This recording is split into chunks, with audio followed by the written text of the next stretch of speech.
Завершаются последние приготовления к международному турниру «Аланы». Остинская сборная, в состав которой также вошли именитые спортсмены, проводит интенсивные тренировки. Турнир станет отборочным для участия в одном из самых престижных соревнований по вольной борьбе «Иван Ярыгин». О том, как готовятся наши бойцы, в репортаже Аланы Тамаевой. Интенсивные тренировки с самого утра. Времени не так много, поэтому нужно успеть отработать каждый прием. Сборная республики готовится ко второму международному турниру по вольной борьбе «Аланы». Пройдет он в эти выходные во Дворце спорта «Манеж». Познакомиться со спортсменами приехал министр физической культуры и спорта Владимир Габулов. Надеюсь, что вы все себя чувствуете хорошо, здоровы и покажете хорошие результаты. Но самое главное, чтобы были без травм. Турнир «Аланы» станет отборочным туром для участия в одном из самых престижных соревнований мира – международном турнире по вольной борьбе «Иван Ярыгин». Он, в свою очередь, откроет дорогу для участия в чемпионате Европы и европейских играх. Поэтому подготовка серьезная.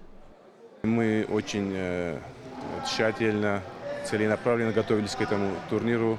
Хотим показать максимум результата, больше золотых медалей, чтобы это было интересно для зрителей, болельщиков нашей республики. Порядка 30 человек мы будем выставлять на этот турнир.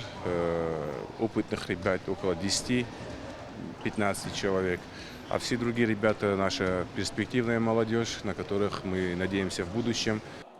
Чемпион мира по вольной борьбе Хэтак Цаболов рассказывает, год назад в первом турнире «Аланы» участвовал и впечатлился. Говорит, тогда на соревнованиях боролись представители разных стран. К слову, в этом году география турнира станет еще масштабней. На участие подали заявку представители 15 стран.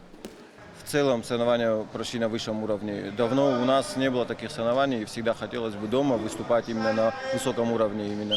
И в этом году, я думаю, они будут еще сильнее, еще ярче. Я думаю, будут и схватки намного красивее, будут намного зрелищнее. Я думаю, и люди приедут поддержать не только нас, и приедут со всего мира бороться. И думаю, им тоже поддержка нужна. Турнир «Аланы» пройдет по инициативе и при поддержке главы республики Вячеслава Битарова. Победители и призеров соревнования ждут не только рейтинговые очки, но и ценные призы. Общий призовой фонд турнира – $100 000. Организаторы отмечают, турнир действительно должен стать масштабнейшим спортивным событием этого года. Турнир действительно не только имиджевый, он очень важный и в плане, если воспринимать его в борцовском смысле, да, и очень значимое для нашей республики событие мирового масштаба. Я думаю, что в мире такого масштаба проходят турниры не очень часто, да, какой будет происходить у нас в Осетии. И соберутся лучшие сборные со всего мира, и я думаю, у нас получится организовать его на соответствующем высоком уровне. Турнир продлится 2 дня. 8 декабря пройдут предварительные и полуфинальные схватки. 9 декабря состоится торжественное открытие и финальные поединки. До турнира остались считанные дни. Спортсмены уже практически готовы. Сейчас проходят последние тренировки. Каждый из них настроен только на победу. Алана Тамаева, Александр Левченко. Новости Осетии.